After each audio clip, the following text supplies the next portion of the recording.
For this experiment, you will need a cake pan and an old vase from your mom's kitchen cupboard. The cake pan is used to catch the awesome mess you are about to make.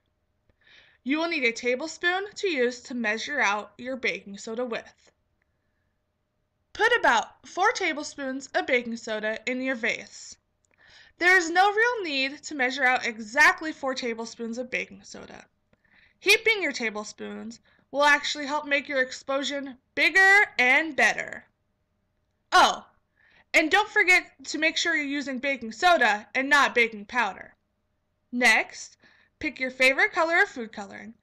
I chose green and put about 6 to 8 drops in my vase. I also used glitter to give my explosion a little sparkle. I chose another one of my favorite colors, pink, and added another heaping tablespoon to my vase. Now, here comes the fun part. Use your white vinegar and 1 measuring cup.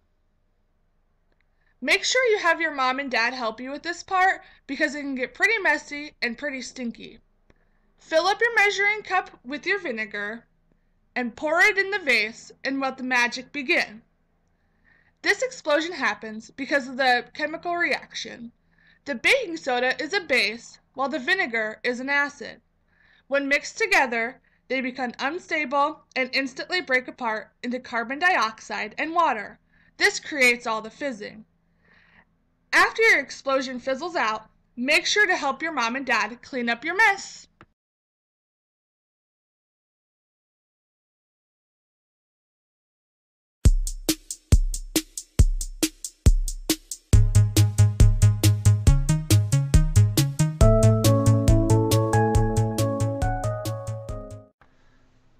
For this experiment, you will need to place your mason jar on a flat surface, like your kitchen table or your counter. Next, take your soda and pour it into your jar, up to about where my finger is at, 3/4 of the way.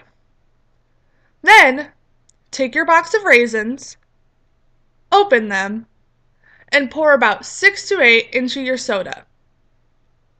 Now, let me explain how and why the raisins are dancing. The raisins are more dense than the soda, so at first they sink to the bottom of the jar. The soda releases the carbon dioxide bubbles. When these bubbles stick to the raisins, they lift because of the increase in buoyancy. When the raisins reach the surface, the bubbles pop and the carbon dioxide escapes into the air. This causes the raisins to lose buoyancy and sink. The rising and sinking continues until the soda loses carbon dioxide and goes flat. Now, we'll do the same experiment that we just did, but this time we'll just use plain tap water. Fill your jar up about 3/4 of the way with your tap water, just like you did with your soda. Next, take your raisins and pour about 6 to 8 in the water and watch. The raisins do not dance because the water does not contain carbon dioxide like the soda did.